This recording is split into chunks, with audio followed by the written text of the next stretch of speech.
Hello and welcome to GreenFleet Talks. My name is Kate Armitage and I'm joined in the hot seat today by Joe Hadari, who is Fleet and Optimization Sales Director at TrakM8. Joe, hello and welcome. Hello Kate, how are you?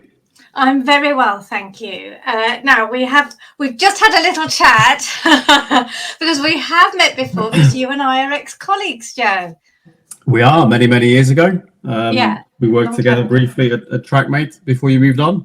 Yeah, indeed. And it was a long time ago. So why don't you bring me up to speed and let me know what TrakM8's been up to? Yeah, absolutely. So I think you were there back end of 2017. So it was definitely a long time ago, particularly with the COVID being in the middle of all that. We've been very busy. Lots of new solutions, lots of development, lots of changes in the business over that period. But just to cover the angle in terms of some of the new stuff that we've launched. So our focus as a business is very much around improving safety, making fleets more efficient, and I guess in that process, reducing things like CO2 emission and reducing costs for businesses. So ultimately, we design and develop various types of solutions from sort of basic tracking to cloud-based camera systems to route optimization, which I'm sure you're familiar with, to enable our fleet operators and also on the other side of our business, some of our insurance partners to be able to, I guess, manage risk when it comes to looking at driver profiles in terms of their driver behavior and that kind of thing. So primarily we focus on 3-4 different areas, all related to reducing cost of insurance, reducing cost of fuel, and also improving safety across the board, both for drivers, but also obviously members of public, given the lots of commercial fleets and company cars out there on UK roads. So that's primarily what we focus on, and our strategy for the last 6-7 years, and to be honest, probably actually a lot longer than that, has been very much to be a one-stop shop for fleet operators. So I guess that's probably now one of our key USPs in the business, is the fact that we can do the telematics, we can do the camera, we can do the optimization and the route planning side of things, all via a single platform. So you don't need to have multiple suppliers. That can sometimes become a bit challenging. And so we've been really working hard and developing a solution towards that, really. Brilliant. And I know it's a great solution because I used to work there. Joe, we're talking today about SMEs and electrification, and a lot of the things that you've just mentioned are absolutely complementary to this decarbonisation journey. But if we think about electric vehicles, what are some of the common barriers that SMEs face when they're switching to electric vehicles and meeting sustainability targets? Yeah, I mean, to be honest with you, there are a few different things, but the two that springs to mind fairly quickly in my head, speaking to fleet operators every day, is probably upfront cost of investing in EVs, and also probably range anxiety, as well as the infrastructure of charging points and things like that. So just looking at the upfront cost, one of the things we do for our customers through our data-driven fleet management solutions, we demonstrate long-term savings in fuel, maintenance, compliance, and that kind of thing, which obviously offsets the initial expense for businesses. So using our very data-rich sort of platforms allow customers to make long-term strategic decisions, particularly around return on investment, because to get those budget approval people to sign things off, they always want to know what they're going to get back for their money, typically CFOs. And so we have clear data that essentially shows what you're going to get in year 1, 2, 3, and so on. And that tends to give businesses some comfort that they can invest and they're going to get their money back in the long run. Yeah. And sorry, I was going to say the second thing to that would be probably range anxiety, probably more for drivers, to be honest with you, more than anyone else. It remains a common concern for a lot of them.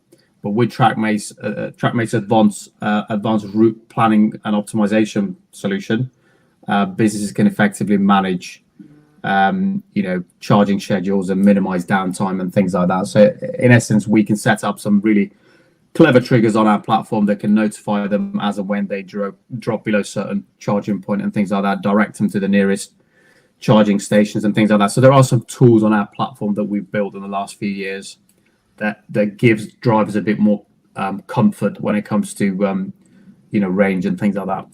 Yeah, and that's particularly relevant for vans, of course, where the range and payload trilemma, as I call it, comes into play. But and it's about making sure that you send the right vehicles to the right jobs, isn't it? Using that kind of planning and optimization tool. Yeah, I think it ultimately, just like everything else, if you are proactive, it helps, and if you've got the right sort of tech that has the right tools, that can really be helpful.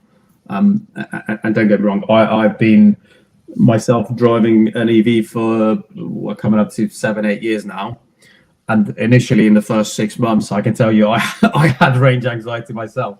So I can imagine how much more difficult that would be for someone who operates a commercial fleet or someone who drives for a living, which would be much more challenging. But yeah, like I say, there are tools that can help provide a bit more comfort around that.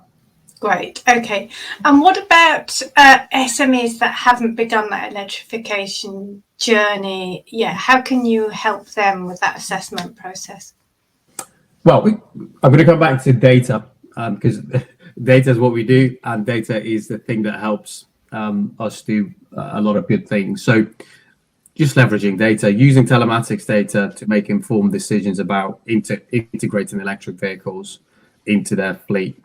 And some of our fleet and optimization solutions enables our customers to analyze existing fleet performance, identify routes and usage patterns of those vehicles, to identify which of those vehicles in their fleet are ready to be switched to EV.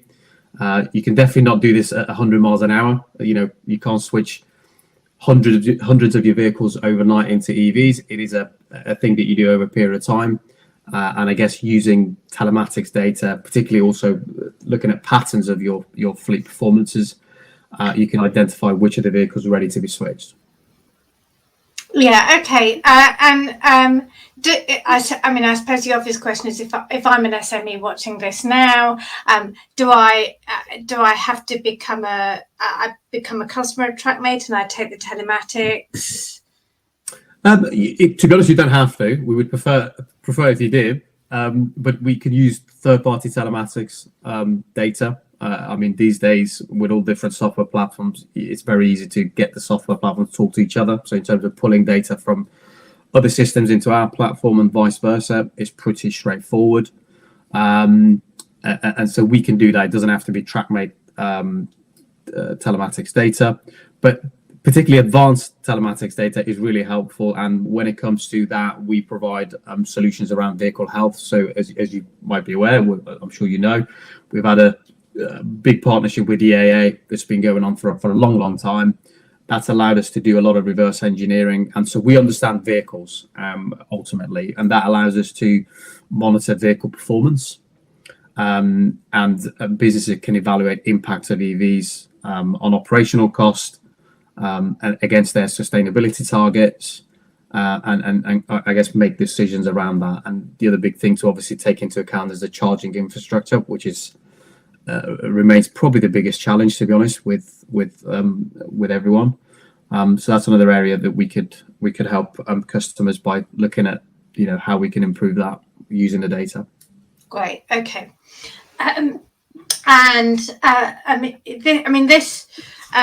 This whole area of taking telematics, using data to turn that into real insights, isn't limited to electric vehicles, is it? There are other ways that fleets can use this technology to reduce their emissions and improve efficiency.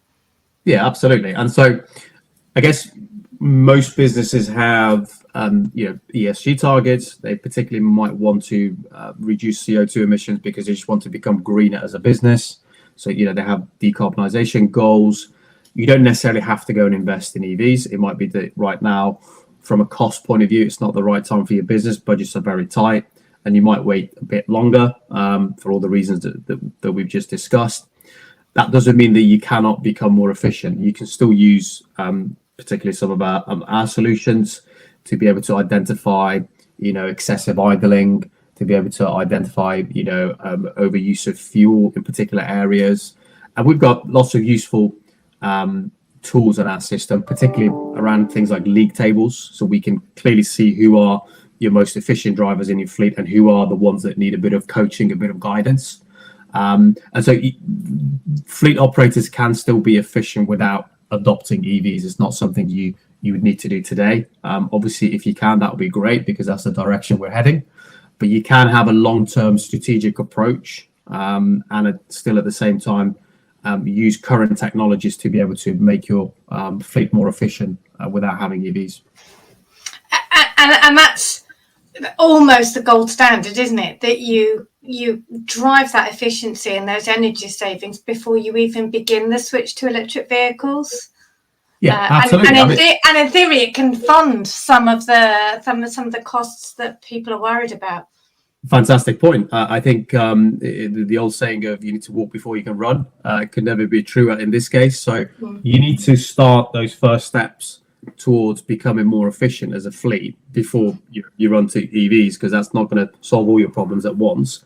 And so particularly things like optimization, and I'm sure you obviously have a good knowledge in that area, it's a powerful technology to allow fleet operators to become more efficient. And quite often people, when they think of optimization, they think it's just a route planning software, but it's not. It's actually much more than that. It holistically takes into account your assets in terms of your vehicles, your drivers, your payload, whatever you are doing as a business, your jobs, your visits, collection, whatever it may be. And essentially, it looks at hundreds of different factors and creates the most efficient plan for you to be able to do those jobs, those visits, those collections.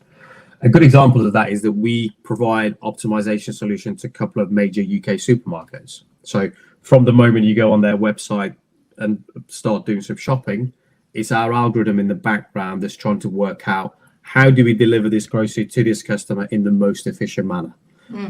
And one of the top level KPIs that we have with them is to be able to reduce the number of miles they do for the same number of deliveries. So essentially what we allow our customers to do is using their current level of assets to do more, or indeed increase the workload without actually having to buy more vehicles. And so like you rightly said, there are other ways that you can start making some money on the back of that to obviously hopefully set you up for transition to EV later down the line. Yeah, it's such a great case study, Joe. When you think about all of the delivery, final mile delivery services that are out there, to be able to optimize those services is fantastic. It feels like, Joe, that barely a month goes past when we don't talk about the ZEV mandate. And I these days I was rather hoping that it was done and dusted and embedded in law, and we'd just be on the way to delivering it. But even now we're still seeing changes in the recent consultation around the ZEV mandate, which is potentially causing confusion or even, kind of trigger SMEs delaying their electrification plans because they haven't got confidence in the mandate. What are your views on this? Yeah, great point. And look, I always say to my team, always look at things that you can control and try and not stress too much about things that you can't control. So if we work on things that we can control, and hopefully everything else will take care of itself. So it's moved, there's politics involved, all sorts of other things with this. And for me, it's about focusing what you can do as a fleet operator, particularly for SMEs. So all the stuff that we've already discussed, in terms of there are technologies available out there that you can go and get without having to adopt EV right now, that will allow you to get on that journey of becoming more efficient as a fleet, right? And then hopefully work towards something long-term and have a proper long-term strategy that will allow you to be able to do the transition later down the line. So unfortunately, there are things that's out of our control or we can't control in terms of those dates. Government decisions, policy decisions, all these things will have a bearing on those things. But let's control what we can control. And what we can control is adopting technologies that allows us to become more efficient right now, today. and then we can work towards a long-term strategic plan of transitioning into EV. Again, as I said, using telematics data to identify, okay, this is the vehicle that's ready. Do I have enough, money in the bank to be able to make the transition today? Do I need to wait a bit longer? Do I need to make further efficiencies? And I think in a lot of businesses, it's almost like fleet managers need to build a case, provide an ROI to people above them.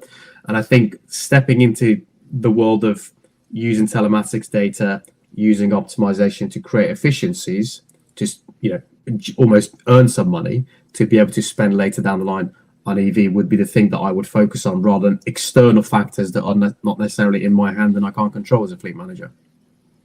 I'm smiling because that's a fantastic, really level-headed advice. Just concentrate on what's within your control and drive efficiency in parallel with these changes. So fabulous advice, Joe. It has been a pleasure talking to you. And of course, thank you to TrakM8 for joining GreenFleet Talks. Thank you. That is about all we've got time for. So thank you for watching, and please tune in to GF Television again soon. Yeah, no problem. And just want to say a big thank you to you, Kate, because I know you do a lot of good work in this space. So that doesn't go unnoticed. I'm sure everyone's aware of it. But thank you very much for all your good work in this area. That's very kind, Joe. Thank you very much. Thank you. Have a good day. Take care. Bye.